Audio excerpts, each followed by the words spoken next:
మిత్రులకి వందనాలు. మనకు ఇయాల రేపు ఈ ఈ మధ్యకాలంలో మన రాష్ట్రంలో కానీ దేశవ్యాప్తంగా ముఖ్యంగా రెండు తెలుగు రాష్ట్రాలలో మరీ ముఖ్యంగా తెలంగాణ రాష్ట్రం లోపల ఒక పార్టీ అధికారంలోకి వస్తే రాజ్యాంగాన్ని రద్దు చేస్తారనో లేకపోతే ఎస్సీ ఎస్టీ బీసీ రిజర్వేషన్లు ఎత్తివేస్తారనేది ప్రచారం జరుగుతూ ఉంది.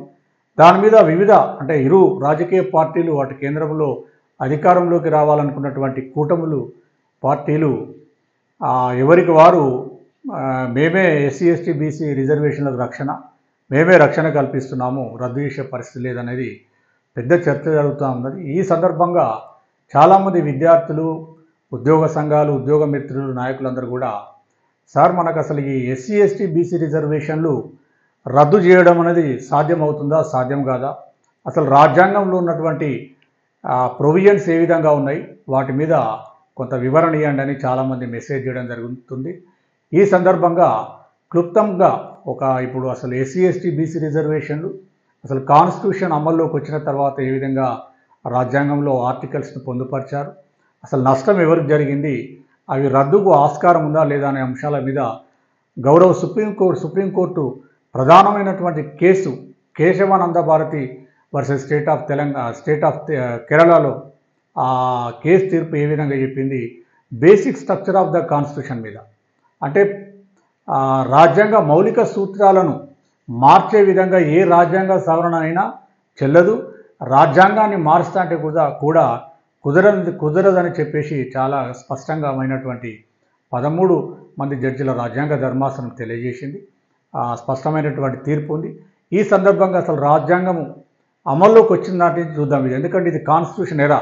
రాజ్యాంగానికంటే ముందు కానీ రాజ్యాంగంకి వచ్చి అమల్లోకి వచ్చిన తర్వాత కూడా పూర్తిగా నష్టపోతున్న వాళ్ళు వెనుకబడిన కులాల వాళ్ళు, బీసీలకు వాళ్ళకు విద్యా ఉద్యోగ రాజకీయ రంగాలలో కానీ ఆర్థిక రంగంలో వాళ్ళ యొక్క జనాభా దామాషా పద్ధతిలో రిజర్వేషన్ పోతా ఉన్నారు. అసలు రాజ్యాంగం రచన లోపలనే వెనుకబడిన కులాలను విస్మరించి వాళ్లకు రావాల్సినటువంటి జన్మతః రావాల్సినటువంటి హక్కులను కల్పించకుండా రాజ్యాంగాన్ని అమలులోకి తీసుకొచ్చారు. కేవలం షెడ్యూల్ కాస్ట్ మరియు షెడ్యూల్ ట్రైబ్ వాళ్ళకు మాత్రము విద్యా ఉద్యోగ ఎమ్మెల్యే ఎంపీ సీట్లలో వాళ్ళ జనాభా దామాషా పద్ధతిలో రిజర్వేషన్ పెట్టడం జరిగింది.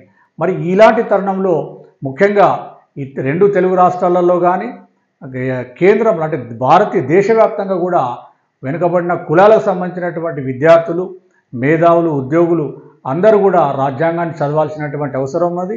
అదేవిధంగా రాజ్యాంగం మీద అంటే ఈ రిజర్వేషన్ల మీద ఇచ్చినటువంటి ప్రముఖ సుప్రీంకోర్టు తీర్పులు 1951 నుంచి ఇచ్చినటువంటి ప్రముఖ మొట్టమొదటి తీర్పు స్టేట్ ఆఫ్ మద్రాస్ వర్సెస్ శ్రీమతి చంపకమణి దొరైరాజన్ అనే తీర్పు, అక్కడి నుంచి మొదలు కంటే నేటి వరకు 2024 వరకు కూడా చాలా లీగల్ అంశాలను తెలుసుకోవాల్సినటువంటి అవసరము ఎవరికి ఉన్నా లేకపోయినా ఈ దేశంలో కానీ రాష్ట్రంలో బీసీ కులాలలో పుట్టినటువంటి ప్రతి వ్యక్తికి ఉందన్నది ఈ సందర్భంగా తెలియజేస్తూ అసలు రాజ్యాంగంలో ఉన్నటువంటి ప్రొవిజన్స్ మీద మనం చర్చించుకునే ప్రయత్నం చేద్దాం.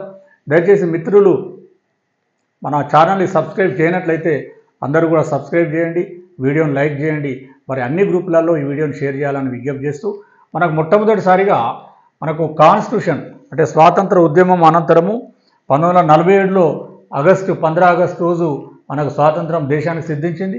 దాని తర్వాత రాజ్యాంగ పరిషత్ని ఏర్పాటు చేసుకొని రాజ్యాంగాన్ని రచించుకొని మనకు కాన్స్టిట్యూషన్ ఆఫ్ ఇండియా 26 జనవరి 1950 నుంచి అమల్లోకి వచ్చింది. అమల్లోకి వచ్చినప్పుడు ఉన్నటువంటి ప్రొవిజన్స్ ఏంటంటే దానిలో ముఖ్యంగా ఫండమెంటల్ రైట్స్ ప్రాథమిక హక్కులను ఆర్టికల్ 12 నుంచి ఆర్టికల్ 35 వరకు తెలియజేయడం జరిగింది. అంటే ఈ ప్రాథమిక హక్కులు ఫండమెంటల్ రైట్స్ ఈ దేశంలో జీవిస్తున్నటువంటి అందరి పౌరులకు వర్తించే విధంగా తీసుకొచ్చారు. అవి వివిధ ప్రొవిజన్స్ ఉన్నాయి. అంటే మొత్తం మనం ఇలా చర్చించుకునే అంశము ఎస్సీ ఎస్టీ బీసీ రిజర్వేషన్లు రద్దు చేయడం సాధ్యమేనా కాదా, అసలు రద్దు అవుతుందా లేదా, అసలు ఆర్టికళ్లలో సంబంధించినటువంటి అధికరణలలో ఏ విధంగా తెలియజేశారో మనం తెలుసుకునే ప్రయత్నం చేద్దాం. ఇక్కడ షెడ్యూల్ కాస్ట్, షెడ్యూల్ ట్రైబ్స్ వీళ్ళకి సంబంధించి మొట్టమొదటిగా ముందు ఆర్టికల్ 16(4) తర్వాత ఆర్టికల్ రాజ్యాంగం అమల్లోకి వచ్చినాడే ఈ ప్రొవిజన్స్ ఉన్నాయి. ఇక్కడ వరకు ఆర్టికల్ 16(4) తర్వాత ఆర్టికల్ 330, 332 ఇవేంటంటే ఎస్సీ ఎస్టీ కులాల వాళ్లకు వాళ్ళ జనాభా దామాషా పద్ధతిలో ఎంపీ సీట్లలో మరియు లోకసభకు సంబంధించినటువంటి పార్లమెంట్ సీట్లలో ఎంపీ సీట్లలో రిజర్వేషన్ కల్పించడం జరిగింది. అదేవిధంగా ఈ ఎస్సీ ఎస్టీలకు సంబంధించి ఉద్యోగాలలో వాళ్ళ జనాభా దామాషా పద్ధతిలో రిజర్వేషన్లు కల్పించాలనే ప్రొవిజన్ ఉంది. అదేవిధంగా ఆర్టికల్ 341 ఏంటంటే ఈ దేశంలోని షెడ్యూల్ కాస్ట్లను గౌరవ ప్రెసిడెంట్ ఆఫ్ ఇండియా నోటిఫై చేస్తారు ఈ అధికరణ. ఆ తర్వాత ఆర్టికల్ 342 ప్రకారంగా ఈ దేశంలో ఎస్టీ జాబితాను ఏదైనా తెగలు ఎస్టీ జాబితాలో షెడ్యూల్ చేయడానికి ప్రెసిడెంట్ ఆఫ్ ఇండియా నోటిఫై చేస్తాడు. అదేవిధంగా ఆర్టికల్స్ 338, 338A ఇవి ఎస్సీ ఎస్టీ కమిషన్స్ అంటే ఎస్సీ ఎస్టీ వాళ్ళకు సంబంధించినటువంటి గ్రీవెన్స్ని పరిష్కరించడం కోసము జాతీయ స్థాయి లోపల ఎస్సీ కమిషన్ మరియు ఎస్టీ కమిషన్ ఏర్పాటు చేయాలనేటికి సంబంధించినటువంటి అధికరణలు ఆర్టికల్స్. తర్వాత ఇక్కడ ఏమైందంటే ఈ కాన్స్టిట్యూషన్ అమెండ్మెంట్ కాన్స్టిట్యూషన్ అమల్లోకి వచ్చిన తర్వాత 1950లో పెద్ద మూమెంట్ వచ్చింది తమిళనాడు రాష్ట్రం లోపల. లక్షలాది మంది ముఖ్యంగా వెనుకబడిన కులాలను కదిలించి వేశారు.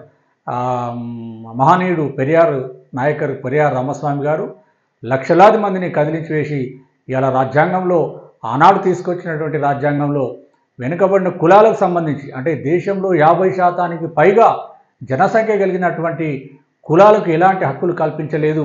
వాళ్ళకు జన్మతః రావాల్సినటువంటి విద్యా ఉద్యోగ రాజకీయ రంగాలలో రిజర్వేషన్ కల్పించలేదు.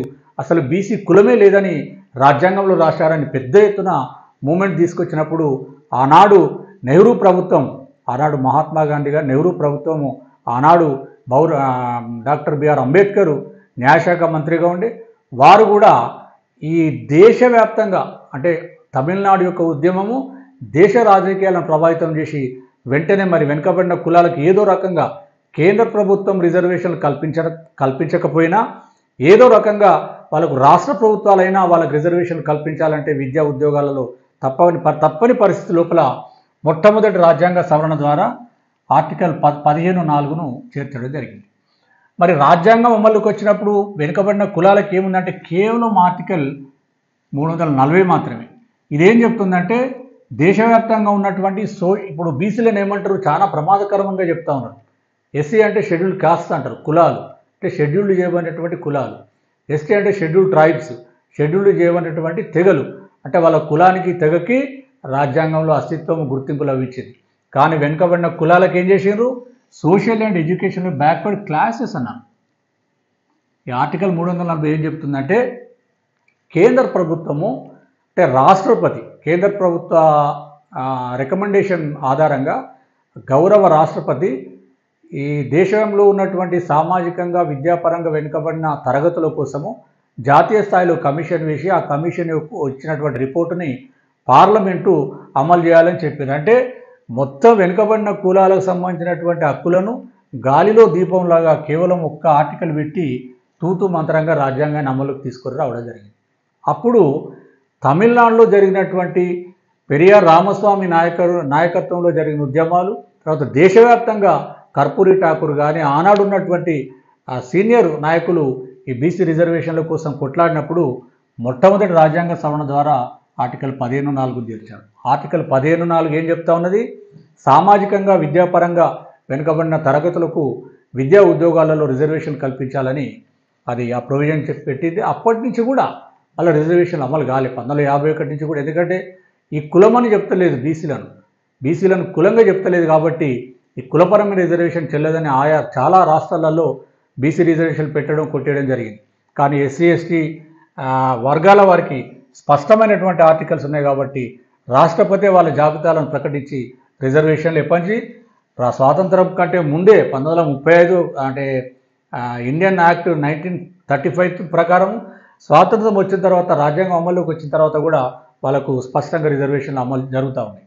తర్వాత 2005లో కేంద్రీయ విద్యా సంస్థలలో అది ఈ ఆర్టికల్ పెట్టిన తర్వాత ఈ ఓబీసీ రిజర్వేషన్లు ఆర్టికల్ 15(4) తర్వాత ఆర్టికల్ 16(4). ఈ 16(4) ఏంటంటే అందరికీ వర్తిస్తుంది. ఎస్సీ ఎస్టీ బీసీలకు కూడా ఆర్టికల్ 16(4) అంటే backward classes citizen of India అన్నారు కాబట్టి ఎస్సీ ఎస్టీ బీసీలు కూడా దానిలోకి వస్తారు.